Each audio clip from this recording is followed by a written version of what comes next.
I have been trying to grow dessert grapes in containers in a polytunnel in Ireland. This is an unusual way to grow grapes and is quite different from the vegetables that I normally focus on within this Red Gardens project, but it is something that I've wanted to try for a while. We don't have a good climate here in Ireland for growing grapes outside, and I didn't want to devote valuable polytunnel space for growing these very vigorous plants. But years ago I came across a method used by a more experienced grower in a similar climate to grow grapes in containers. And after the second season of managing grape plants using this method, it has been an interesting example of thinking I understood something in theory, but taking a while to actually understand it in practice. And I think this season it has been successful enough that it could be a worthwhile method for growing grapes, in a climate that is normally too cool for these types of plants.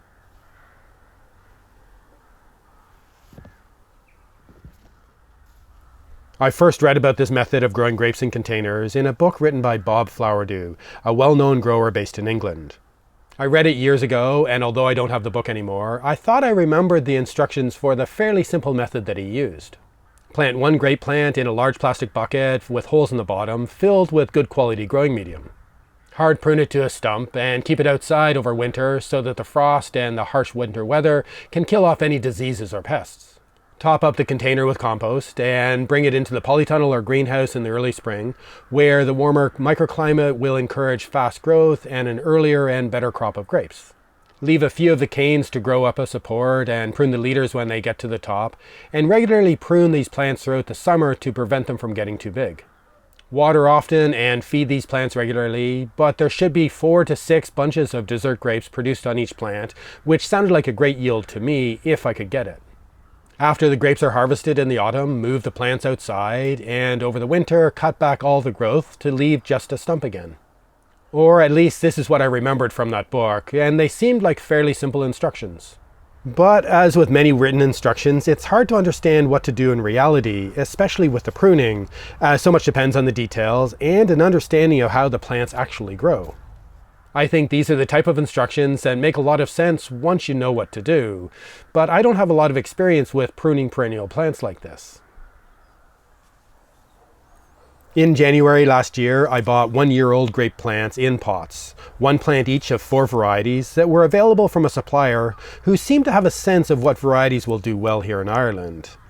There are not a lot of options around here, as it's not a great climate for this kind of heat-loving plant, and they seemed expensive, but I figured I would start with these 4 dessert or dual-purpose varieties. I'm not really interested in growing wine grapes, as it's possible to buy a decent bottle of wine around here, but almost impossible to get a good quality grapes for eating. I planted each plant in a large grow bag that can hold about 40 liters of growing medium. This is bigger than the 25-liter buckets that Bob Flowerdew seems to use, so there's more room for the roots, but these bags will be heavier, and without a handle, they will be harder to move around. I filled the grow bags with a lightweight, soilless mixture of bagged growing medium, my own compost, perlite and vermiculite, and different forms of concentrated fertility, including seaweed for trace elements. I let these grape plants grow just inside the polytunnel doors for the summer, not expecting much for their second season. They became quite sprawling plants, taking up a lot of space, and I pruned them back quite a bit a few times. I did notice a few small clusters of grapes on these plants, but the birds and the wasps ate everything that developed. Last winter, I did the first proper pruning of these plants, cutting back all the growth of the previous year and leaving a main stem or trunk about 1 meter tall, as I was hesitant to cut it too short. Later in the spring, when the plants were growing in the polytunnel, I removed some of the new growth to leave 5 or 6 strong canes, and I realized that the trunks are probably too tall. If a cane sprouted from the top of this tall trunk, it would not have a lot of space to grow before it reached the top of the support or polytunnel space. It seems obvious now that it is better for the canes to sprout from closer to the base of the plant, as it will give more space for them to grow. But this was one of those things that only made sense to me once I understood better how the plants grow. And I've come across this quite often with different types of plants in the gardens, where I need to see a plant growing in really good conditions before I can get a sense on how to actually look after it. For this year's pruning, I am cutting back all of the new growth from these 3-year-old plants and reducing the height of the older trunk quite a bit. Apparently the canes next year will sprout from the remains of last year's canes, so I'm making sure to leave a few possible grow buds when I prune them. I need to make sure that there is enough spurs and buds on the shorter trunk for next year's growth, but also want the base of the plant to be quite low so there is more space for the canes to grow into. I don't think it's a really critical issue, but it will probably take a few seasons before I get a better sense on how much of a plant to leave when I prune it each winter. When selecting the 5 or 6 canes to continue to grow on the plants last spring, I made sure that there was one strong cluster of flowers developing on each of them, and removed any other clusters that grew. I wound these canes up a bamboo support, tied them on occasionally to keep them in place, and pinched off the leader when it reached the top of the space. Throughout the rest of the summer, I regularly pinched off all of the new side shoots to prevent the plants from getting too big, and hopefully encouraging the plants to focus on developing the existing fruit rather than producing more growth. There seem to be a lot of these side shoots, and I don't know if this is normal for these varieties or I was possibly feeding these plants too much. On some of the plants, the fruit clusters seem quite small, but on others they seem too big, and I cut back some of the larger clusters to reduce the number of grapes. I had this intuition that there was too much fruit for the size of the plant, or the number of leaves that were on the plant, and that fewer fruit would probably grow larger and possibly sweeter. But again, I'm not really sure about that, and I probably should have just let them grow to see how each of these varieties developed over the full season. I liquid fed these vines a fair amount, though perhaps too much. There were some leaves that were showing signs of disease or some forms of deficiencies, which I removed whenever I saw them, but overall the plant seemed healthy enough, at least to my untrained eye. As with all types of container growing, watering was a really regular task, which I added to my morning routine, but it's something that I will definitely be automating next year. This watering only took a couple of minutes every day, but a dripper system set up on a timer could save quite a bit of time over the full growing season, and it would be one less thing to remember to do every day. The biggest issue with these plants came when the fruit started ripening in the clusters. Some of the grapes on 2 of the varieties rotted, likely from a fungal infection, with one variety starting quite early. I removed some of the lower leaves on the plants to let the sun in to warm the fruit clusters and to improve the air circulation, but in the warm and calm air of the polytunnel, I'm not sure how useful this was. This rotting definitely reduced the yield of these 2 varieties, and is something I would want to figure out how to avoid next year. The blackbirds were very attracted to the fruit of another variety, and I ended up wrapping a netting around all of the plants to prevent the birds from getting all of the grapes. So in the end, the harvest of grapes was less than anticipated, but there was still a reasonable amount to eat.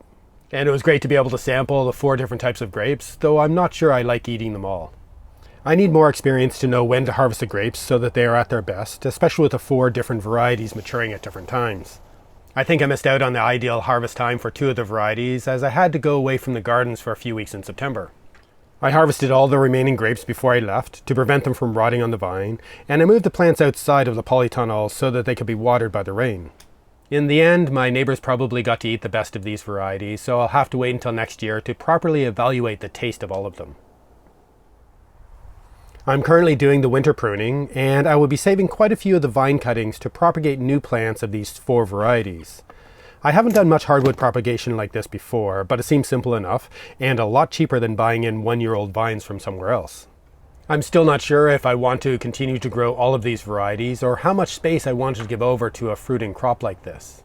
But because it takes a few years before the vines will really produce, I like the idea of propagating a bunch of plants now, so that I have them when I figure out what I want to do with them. But I need to accept that I will likely end up abandoning a lot of these plants, rather than trying to find places to grow everything that I propagate. I've also been in touch with another grower and supplier who has other varieties available, either as 1-year-old bare root plants or as hardwood cuttings.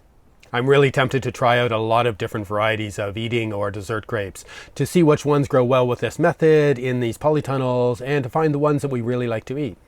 So I expect I will have quite a few large grow bags of grapevines to look after in the next few years, and I'm going to have to figure out where they will all grow. Grapes were another crop that I really wanted to grow, but thought would be too difficult to grow here in Ireland or to incorporate into busy vegetable gardens. But now I know that I can grow grapes in containers like this, that it is a viable method even with the rot and the birds getting a lot of the grapes. It just depends on how much space within the polytunnels and how much time and other resources I want to put into this crop and how many grapes I want to get, but that is the same with all of the crops that I grow. This has been a proof of concept, for me at least. Somebody with a lot more experience than me has already shown that it could be done. I'm only just beginning, but I already feel fairly comfortable with growing grapes like this. I now have a good sense of how much space the plants will take up when grown like this, what type of care they will need, when things will happen, some of the issues that may arise, and roughly how much I can expect from each plant.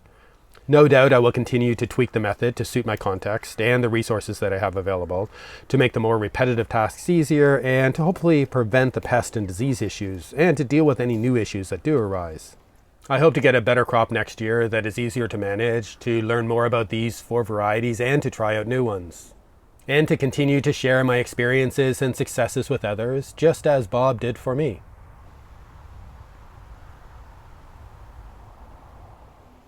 I think this is a good example of where learning from YouTube and other video-based platforms can be really valuable, where they can offer a lot of visual information to back up the verbal or written instructions if they are done well.